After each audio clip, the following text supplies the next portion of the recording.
Finally Anirudh ने देखा झनक का चेहरा। झनक ने चुराई अनिरुद्ध से नजरें। झनक ने कर दिया अनिरुद्ध को नाराज। जी हाँ दोस्तों, हम बात कर रहे हैं स्टार प्लस के शो झनक की। तो दोस्तों, आगे बढ़ने से पहले आप इस चैनल पर नए हैं तो इसे सब्सक्राइब कर दीजिए, साथ ही बेल आइकन दबाना ना भूले। वीडियो अच्छा लगे तो इसे लाइक जरूर कीजिएगा। चलिए आगे बढ़ते हैं। तो दोस्तों, यहाँ झनक सीरियल में फाइनली अनिरुद्ध जो है झनक का चेहरा देख लेता है। मतलब मुंह दिखाई की जो दिन होती है वो आ जाता है। यहाँ सब लोग बन ठन के तैयार हो चुके हैं। इधर आप देखने वाले हैं झनक घूंघट में है और अनिरुद्ध बहुत बेसब्री से उसका चेहरा देखना चाहता है। वैसे तो सभी मेहमान झनक का चेहरा देखना चाहता है क्योंकि नई नवेली दुल्हन जो है, लेकिन अनिरुद्ध के अंदर कुछ ज्यादा ही एक्साइटमेंट है क्योंकि उसे ऐसा लग रहा है कि ये झनक है। लेकिन फिर अनिरुद्ध खुद को समझाता है कि नहीं नहीं, विहान ने तो अमेरिका में शादी की है, झनक अमेरिका थोड़ी ना गई है, तो यहाँ पे कोई और ही लड़की होगी। वो मैं कुछ ज्यादा ही झनक के बारे में सोच रहा हूँ ना, इसलिए मुझे हर कोई झनक जैसा ही लग रहा है।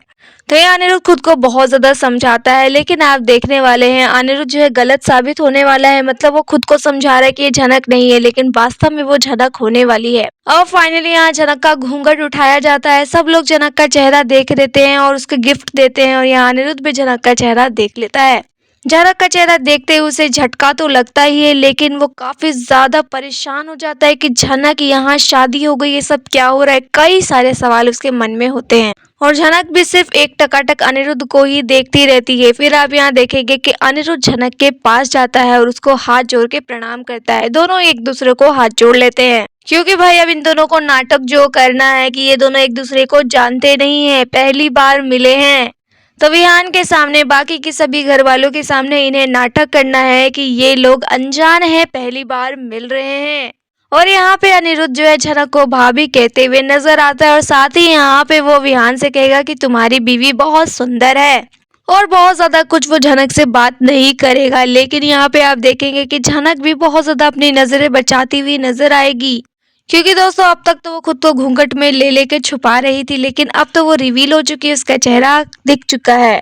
तो अब वो कैसे अनिरुद्ध से बचे उसे यही समझ में नहीं आ रहा। आप देखने वाले हैं कि यहाँ पे वो बहाना बनाती हुई नजर आएगी अनिरुद्ध के सामने, क्योंकि अनिरुद्ध तो मौके की तलाश में होगा कि बस कुछ पल के लिए अकेले का समय मिल जाए।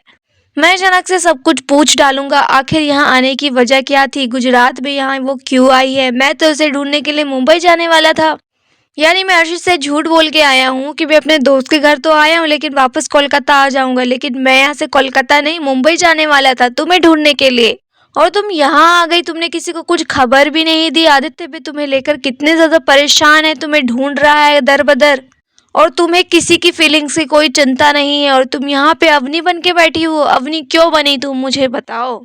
लेकिन झनक जानती है कि जब अनिरुद्ध के सामने मैं जाऊंगी ना तो ये मेरे से बहुत सारे सवाल पूछने लग जाएंगे, यानी सवालों की लिस्ट निकाल कर मेरे से पूछने लग जाएंगे। लेकिन मुझे इनके सामने ही नहीं जाना, बस थोड़े वक्त के लिए तो ये आए हैं, बस थोड़े वक्त के लिए मैं इनसे इग्नोर कर दूं, इन्हें इग्नोर करूं और इधर उधर चली जाती हूँ, ताकि जब इनका टाइम पूरा हो जाए ना तो ये यहाँ से चले जाए और मेरे से कुछ भी ना पूछे। यहाँ आप देखेंगे कि झनक जो है बहाना बनाती हुई नजर आएगी कि मेरा बच्चा रो रहा है, मेरे बच्चे के पास जाना है, और कभी बहाने बनाएगी कि बा मुझे बुला रही है, मुझे बा के पास जाना है, बहुत काम है, आप बैठिए। यानी वो अनिरुद्ध से बात नहीं करना चाहती है। और साथ ही आप ये देखेंगे कि अगर यहाँ पे अनिरुद्ध थोड़ा बहुत टाइम निकाल कर झनक से बात कर भी लेता है ना तो यहाँ पे झनक जो है अनिरुद्ध को यहाँ से जाने के लिए कह देगी। जी हाँ, क्योंकि अनिरुद्ध तो वैसे बहुत कुछ पूछना ही चाहता है और साथ ही यहाँ पे उसे ऐसा भी लग रहा होगा कि शायद कोई ना कोई मजबूरी तो हुई होगी झनक की जो यहाँ वो रह रही है। तो झनक को वो ऑफर करेगा कि मेरे को पहले तो सारी चीजें बताओ, अगर तुम मुसीबत में हो तो मुझे बताओ, मैं तुम्हारी मदद करूंगा, तुम मेरे साथ वापस घर चलो। लेकिन झनक बिल्कुल भी अनिरुद्ध के साथ घर जाने में इंटरेस्टेड नहीं होगी, उसका हाथ झटक देगी और कहेगी कि यहाँ से आप चले जाइए, मेरे से किसी भी तरह का सवाल आप अब पूछ नहीं सकते हो, मैं अपनी जिंदगी की खुद ही मालिक हूँ, मैं जो चाहूँ वो करूँ, अब मैं आपको बताने के लिए जिम्मेदार नहीं हूँ। मैं झनक से अपनी क्यों बनी, क्या रीजन था, क्या कारण था, मुझे कुछ भी आपको बताना नहीं है। आप मेहमान बन के आए हैं तो मेहमान की तरह रहिए, और जो चीज भी आपको दिखाई दे रही है ना वो सच है, और आपके दोस्त विहान अब मेरे पति हैं और गुजरात मेरा ससुराल है, मैं अब यहीं रहूंगी, यहाँ से कहीं नहीं जाऊंगी। अब आपको मेरे बारे में चिंता करने की कोई जरूरत नहीं है, आप अपनी बीवी के पास जाइए, वो प्रेग्नेंट है ना, यानी आप देखेंगे कि अर्शी का बहाना लेकर अनिरुद्ध को ताने मारती हुई नजर आएगी झनक। लेकिन यहाँ पे दोस्तों आप देख रहे होंगे कि अनिरुद्ध को इन सब चीजों से कोई फर्क नहीं पड़ रहा होगा, क्योंकि झनक हमेशा ऐसे ही करती है। जो मेन चीज उसे सता रही है कि झनक यहाँ रह क्यों रही है, और अगर यहाँ पे झनक रह रही है अमेरिका में, इसने शादी की, तो अमेरिका ये कब गई? 2 साल पहले इसने शादी कर ली। ये सब बात तो गलत है, क्योंकि झनक तो मेरे साथ थी। तो इसका मतलब सारी की सारी सच्चाई जो है या तो मुझे झनक बता सकती है या फिर विहान, क्योंकि ये जो कुछ भी चल रहा है ना, इन दोनों की खिचड़ी है। इन्हीं दोनों को मालूम है कि क्या हो रहा है, कैसे हो रहा है। क्योंकि झनक अभी कुछ टाइम पहले तो कोलकाता में थी, इसी ने तो मेरी और अर्शी की शादी करवाई है, और झनक ने तो शादी की ही नहीं है किसी से। तो विहान क्यों कह रहा है कि ये इसकी पत्नी है? यानी विहान झूठ बोल रहा है। अब विहान झूठ क्यों बोल रहा है, इसके बारे में अनिरुद्ध पता लगाने की जरूर कोशिश करने वाला है। दोस्तों अनिरुद्ध यहाँ पता लगा पाएगा या नहीं लगा पाएगा, ये देखना तो काफी दिलचस्प होगा ही। लेकिन अब आप देखने वाले हैं कि यहाँ झनक जो नाटक कर रही है और अनिरुद्ध के सामने और भी ज्यादा नाटक करेगी, उसे अपने से दूर रहने के लिए कहेगी, उस पर गुस्सा करेगी और उसे कह देगी कि यहाँ से चले जाइए। और अनिरुद्ध झनक की इन सब हरकतों को देखकर गुस्सा भी करेगा। उसे भी अच्छा नहीं लगेगा कि मैं झनक से मिलने के लिए आया हूँ, मुझे इसकी फिक्र है, लेकिन ये मुझे अपने पास से भगा रही है। तो हो सकता है कि अनिरुद्ध यहाँ से चला भी जाए, लेकिन उसके बाद आप देखने वाले हैं झनक के जो है बुरे दिन और शुरू हो जाएंगे। जी हाँ, क्योंकि अभी तक तो उसकी सास ही उसे सता रही थी, उसे परेशान कर रही थी, लेकिन अब बताया जा रहा है कि असली चेहरा विहान का भी आने वाला है झनक के सामने। जी हाँ, झनक के सामने विहान का असली चेहरा आएगा, क्योंकि विहान जो है धीरे धीरे झनक से ऑब्सेस्ड होने लग जाएगा।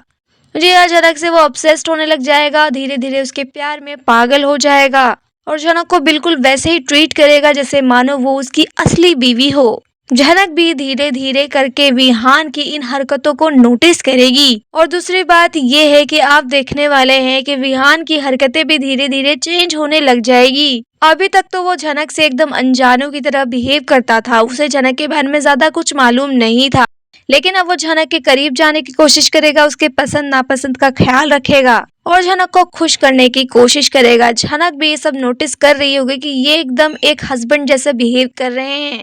ये शायद भूल गए हैं कि ये नकली शादी है, पर इस शादी को इन्होंने असली तो नहीं मान लिया कि विहान को बहुत अच्छा लगेगा जब जब झनक उसके पास रहेगी। और विहान को ये डर भी सताने लग जाएगा कि एक दिन तो आएगा ना कि झनक मुझसे दूर चली जाएगी, क्योंकि ये नाटक कभी ना कभी तो खत्म होगा ही, और जब सच्चाई सामने आएगी तो झनक यहाँ से चली जाएगी उसे छोड़कर। उसकी असली पत्नी अवनी तो उसे ऑलरेडी छोड़ के जा चुकी है, लेकिन वो झनक को खोना नहीं चाहेगा। तो झनक को अपने पास रखने के लिए आप देखेंगे कि झनक से वो प्यार बढ़ाने की कोशिश करने वाला है। और यहाँ पे झनक जो बुरी तरीके से फंसती हुई नजर आएगी। अब वो खुद को कैसे बचाए इस साइको विहान से, अब वो समझ में नहीं पा रही होगी, क्योंकि उसने अनिरुद्ध को तो भगा दिया ना। जी हाँ, अनिरुद्ध उसके पास आया था उसे बचाने के लिए, वो किस तकलीफ में है यह जानने के लिए, लेकिन झनक ने अपने ईगो को ऊपर रखा और उसने अनिरुद्ध की बेइज्जती करके उसे भगा दिया। अनिरुद्ध को उसने डांट फटकार कर अपने से दूर रहने के लिए कहा और अनिरुद्ध को भी काफी ज्यादा बेइज्जती महसूस हुई। उसके बाद वो वहां से चला गया। तो यहाँ सवाल अब ये है कि अनिरुद्ध तो झनक से अभी दूर चला गया है, लेकिन अभी उसके मन में सवाल है, वो उसको जरूर सुलझाने की कोशिश करेगा। वो तो सिर्फ यही चाहता था कि एक बार झनक की खबर लग जाए कि झनक जिंदा है या नहीं जिंदा है। अब वो खुद ही आंखों से देख कर आ गया कि झनक जिंदा है, उसकी सांसें चल रही है। तो अब उसे ज्यादा फर्क तो नहीं पड़ेगा, लेकिन हाँ उसे डाउट तो होगा कि झनक ने शादी कब की, ये उसके मन में सबसे बड़ा सवाल होगा। लेकिन झनक यहाँ पे जो अपने ससुराल वाले और विहान के टॉर्चर से जो झेल रही होगी, क्या वो इस बार में अनिरुद्ध को बताने वाली है? मतलब क्या वो अनिरुद्ध को खबर देगी कि मैं कितनी बड़ी मुसीबत में हूँ? मुझे माफ करना, आप मुझे बचाने के लिए आए थे, लेकिन मैंने आपसे कोई मदद नहीं मांगी। मैं चाहती थी आप मेरे से दूर रहें, लेकिन इस समय मैं बहुत ही बड़ी मुसीबत में पड़ गई हूँ। विहान एक साइको लवर निकला है, वो मेरे पीछे पड़ गया है। मेरी विहान के साथ शादी नहीं हुई है, लेकिन फिर भी वो मुझे अपनी पत्नी की तरह मानता है। मुझे बिल्कुल अच्छा नहीं लग रहा। तो दोस्तों ये देखना काफी ज्यादा इंटरेस्टिंग होगा कि क्या यहाँ पे झनक अनिरुद्ध को कॉल करके बुलाने वाली है अपनी मदद के लिए। तो दोस्तों आगे कहानी और किस और मोड़ लेगी, ये देखना काफी इंटरेस्टिंग होगा। लेकिन फिलहाल आपके इस बारे में क्या राय है, आप हमें कमेंट में बताइए। वीडियो अच्छा लगे तो इसे लाइक कीजिए, सब्सक्राइब कीजिए फॉर मोर अपडेट्स। धन्यवाद।